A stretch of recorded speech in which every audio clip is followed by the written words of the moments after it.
Hello, every pony. Scar89 here once again with another fan fiction reading. And a happy nightmare night to you as well. Tonight, I will be reading Everfree and the Poisoned Flower. A scary, spooky story. Everfree and the Poisoned Flower. Girls, what are you doing up? I thought you were asleep. Wasn't the cockatrice enough excitement for one night? I see. Put it away, please. It will still be there tomorrow. Now, why don't I get you a nice warm glass of milk? There, that's better. You look so sleepy, all snug in your bed. Would you like to hear a bedtime story? Yes, it does have cutie marks in it. Okay, girls. Okay then, girls. Settle down. Once upon a time, there were two sisters who lived with their mother in a cabin in the woods. They loved each other very much. No pony else lived in the forest, you see, and so they didn't have any friends except for each other. Girls, quiet, please, one at a time. Yes, they did have names. The younger sister was called Everfree. That's right, just like the forest.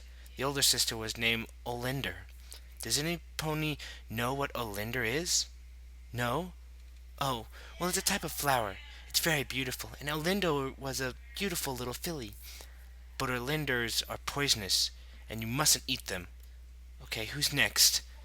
No, they didn't have their cutie marks yet. Everfree was much too young. Olinder was old enough that she was hoping to get her cutie mark any day. She wanted her cutie mark so bad. Oh my, she must have been just about your age. There was one other question, right? No, I don't know where their father was, but things happen to ponies in those woods sometimes. Anyway, oh, it's Oleander, not Olinder.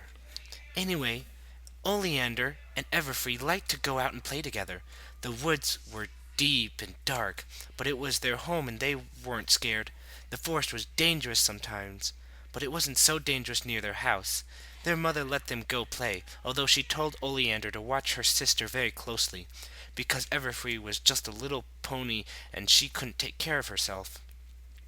The two of them played their favorite game. They were trying to find Oleander's cutie mark. They tried everything: dancing, racing, somersaulting, painting, and more. Nothing worked. Everfree was having fun. It was just a game to her, you know. Oleander started to get frustrated, though. After a while, when they were in the middle of weaving necklaces out of bluebells, it became too much for her. She couldn't make her necklace stay together no matter how hard she tried. Oleander started to cry.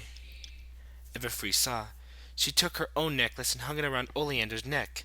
It was a very pretty necklace, much better than the one Oleander had made. Oleander hugged her sister, but then she left to be alone for a little while. Not too alone, though. Her mother had told her to watch Everfree, so Oleander found a clearing close enough that she could hear her sister playing. She wiped her eyes and tried to stop sniffling. "Excuse me," said a voice. "It looks like you're having some trouble.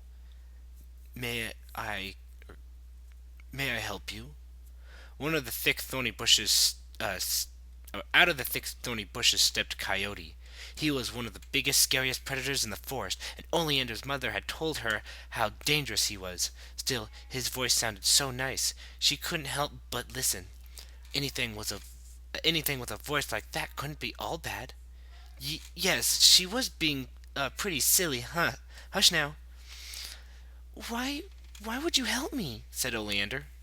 My mother says you're just a hungry monster. Your mother is a wise pony, said Coyote. I am very hungry. If I help you, then you have to promise to find something for me to eat. Now, what is the problem? I know many secrets, and perhaps one of them can fix your trouble. I can't find my cutie mark, said Oleander. I tried and I tried and I tried, but I can't. Coyote nodded slowly. I see, he said. You're in luck. I know secrets about cutie marks. What have you tried so far? I tried all the things I could think of, Oleander said, and she told him about the weaving and the racing and all the rest. Coyote laughed, but it wasn't a mean laugh. You're not doing this the wrong way, my little pony, he said. You can't find a cutie mark by trying everything at once. No, you need to find the thing that's most precious to you. That is how you find a cutie mark. But I don't know what that is, Oleander said with a pout. Sometimes a name is a clue, said Coyote. What is your name? Oleander, she told him. Ah, Coyote clapped his paws together. perfect. I have the answer, but I won't tell unless you promise to find me something to eat. Oleander promised. Very good, said Coyote. To earn your cutie mark, you must find the most beautiful flower in the world. I know where it is, but I have not seen it because getting there is very hard.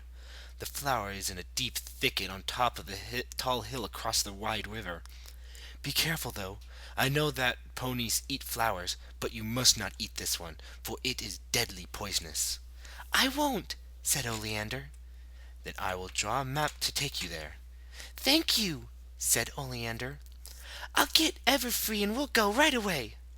Your little sister? Coyote shook his head. Oh, no, no, no, no. She is too young. She cannot make the journey. You must leave her here. But Mother said I have to watch her, said Oleander. Everfree is too young to take care of herself. Don't worry, said Coyote. I will watch her for you.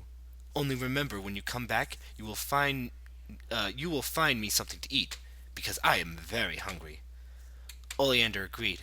She found her sister and told her to stay with Coyote. Everfree was scared at first, just like Oleander had been, but Coyote was friendly and soon they were laughing together. Coyote drew the map just like he said, and Oleander set off to find the flower. Well, it was a very hard journey, but Oleander wanted her cutie mark so bad. But she wanted her cutie mark so much. She swam across the river and climbed over the hill and plunged through the thicket. She found the flower, and it really was the most beautiful flower in the world. It had a stalk like emerald and petals like pieces of a sunset. It was hard to believe that something so lovely could be poisoned. Oleander stood and watched it for a long time, but then she remembered about her sister and she went back. When Oleander returned, she found Coyote taking a nap. She woke him up. I found the flower, she said. It was very pretty, but I didn't get my cutie mark. Strange, said Coyote. Maybe you did something wrong. Did you bring the flower back? No, said Oleander. You said it was poisonous. You do not have that thing that's most precious to you, said Coyote. Then of course you don't have your cutie mark. Where is my sister? Said Oleander. Oh dear, said Coyote. I seem to have lost her. I'm terribly sorry. Oleander stomped her hoof. Help me find her, she said. She's your sister, not mine, he said. You find her. Oleander pouted. I'm not going to find you something to eat, she said. Coyote stood up and stretched. That's okay, he said. I'm not hungry any more. He walked away into the woods, humming as he went. Oleander looked for her sister, and she looked, but she couldn't find Everfree anywhere. Finally, the sun went down, and she had to give up and go back home. Where's your sister? Her mother asked when Oleander got back. I told you to watch her. I don't know, said Oleander, trying not to cry. She got lost. You can't leave her out there all alone, said her mother. Go find her. I don't want to see you back here until you do. What else could she do? Oleander went back out to look for Everfree. She looked until the sun came up, and she kept looking until the sun went down again. She never gave up, though. She's still looking today. Sometimes you can still hear her calling her sister's name. That's why they call it the Everfree Forest, you know? Sometimes Oleander catches a little filly who reminds her of her sister, and then, well, maybe I'll tell you when you're older. Good night, girls. Sleep tight. Be careful around the forest, okay? What? Oh, no, of course she didn't find her cutie mark. She's still looking for the thing that's most precious to her. Isn't she? Holy crap. That was freaky sweet. That was sweet, scary all at the same time because it was a ghost story, but it was a sweet thing. Oh my god. Well, my little bronies, That wraps up our tale for tonight. Please check out one of my other tales of fright, of adventure, of hilarity, of comedy, and of friendship. Thank you, and good night. Brony on, my friends.